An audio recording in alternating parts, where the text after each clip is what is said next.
So when I was a child, the first incident that happened to me was the neighbor and my mother were out in the front yard, as people do, and they were out and they were talking, and us kids were out. And I said, "Can I run over and play with their kid in their yard?" And while the moms are talking, I'm over there playing, and I turned around and looked at their house and saw it on fire. I mean, I'm like 5 years old. I'm freaking out. And I'm running back screaming. Then I turn around, look, the house is on fire, but I'm like telling my mom the house is on fire. And my grandma happened to be in the house. My mother goes, "Go talk to your grandma. Everything's okay. Go talk to your grandma right now." She basically wanted to shut me up and get me out of there. And so I went in the house and I told my grandma what happened. And she said, "Honey, we don't talk about these things." I mean, what things? I was confused. What thing? The house was on fire and now it's not. She goes, "You don't understand. These things are in our family. We don't talk about them. People don't understand. This is taboo. You're talking about 1960. It's like, no." And I'm like, but, and my grandma's like, "We don't talk about these things. This is between our family. We don't let it go further." I'm like, okay, I'm so confused. The next day, their house caught fire. Wow. I literally, as a 5-year-old, was riddled with guilt. Mm-hmm. Luckily, everybody got out and was safe, except for their dog, which really set my heart reeling because I love animals. Nancy, have you had that experience where you see it well before the actual event occurs? And can you explain, maybe give us a scenario? Early on, my sister was pregnant, 9th month. She was going to the doctor on a Tuesday. It was Monday morning. When I woke up, I said, "Oh," because they slept over, she and her husband. I said, "You're going to have a baby tomorrow at 12:54 p.m. He'll weigh 7 pounds, 15 ounces, little blonde." And where did he get blonde from? I'm saying.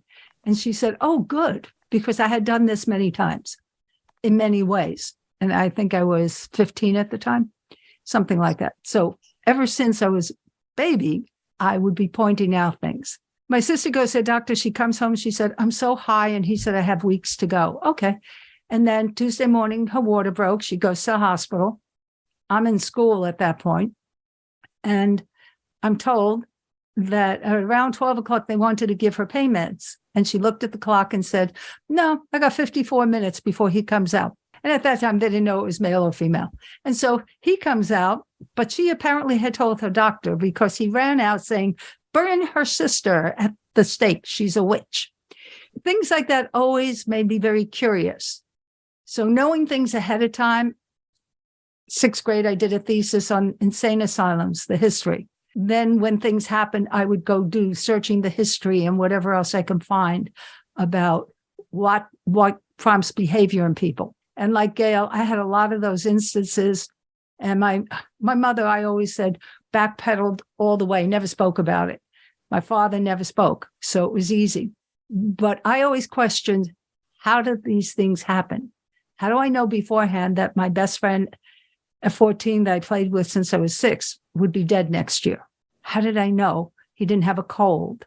He had something else. I was in medicine. So I've always been curious, more than anything, curious about what this means, because obviously it's all a gift for everybody. It's not a curse, only if you use it with a purpose that is helpful and supportive of life. So being psychic to me means, okay, everybody can be, but how do you use it? It's interesting. A lot of times I will call my beautiful mother and she will say, "I was just picking up the phone to call you." And she says, "We must have ESP." What is that when telepathy? Can you expand on this? That's what I say. Oh, sure. But the closer you are to somebody, particularly if you're mama, I always know when something's going on with my kids. I always know when something's going on with my husband. I always know when my friends are. We could feel it. It's empathy, but it's very strong empathy. And I always say that umbilical cord may have been cut, but the silver cord that lies between the two of you and your heart. Well, ours hasn't been always there. We established that. We're still in the process. So are you what they call an empath, where you have excessive empathy? Yes. Well, that's why I went into nursing. But I love psychiatry, abnormal psych. And I worked in it for a while. And it was exceptional because I saw things and understood things for the first time about what we think, what we eat, what we breathe. Everything goes into who we are. And we were able to make magic there. Absolutely. And yes, there was a fire there. And 24 hours exactly, same as yours. I knew it was. I thought there was a fire in the room. There wasn't. 24 hours later, there was, and I knew who did it and why. So I was older by that point. I was in my 20s. I was mature.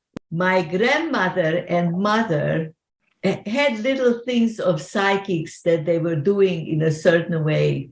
They had premonitions and they had impressions and they had certain fears. For example, at that time in Europe, gypsy women would tell tell you like the psychics, the people who would tell you what to expect next. Mm-hmm. And one of them predicted that my grandmother would die at 62. Mm-hmm. And my grandmother and mother were very close. I will not steal the show for you because after this I'll shut up, but I have to tell you this story. So my grandmother and mother were close. And my mother was horrified. By the time my grandmother got to be 60, my mother was living with this fear. Oh. And I, as a child, I knew this. I was already a teenager. And I was like trying to be very rational. And I would say, you are just afraid of your shadow. It's not going to happen. The gypsy woman wanted to buy some food, and that's why she did this prediction to you. And then at 62, my grandmother had a stroke. She didn't die, but she had a stroke. So that's the end of that story. So, Gale, what do you make of that story? Did this woman have intuition and knew that something would happen at this juncture in my great grandmother's life? I mean, I say there's intuition, definitely, but there's degrees of it. I do believe you can learn it. I do believe you can and continue getting better.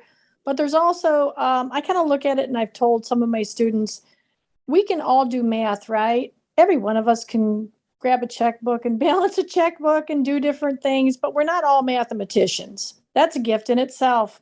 I can speak truly on that because I'm terrible with math. My husband is a mathematician. Me, how much I want to learn, I can get so far, and then I just get frustrated.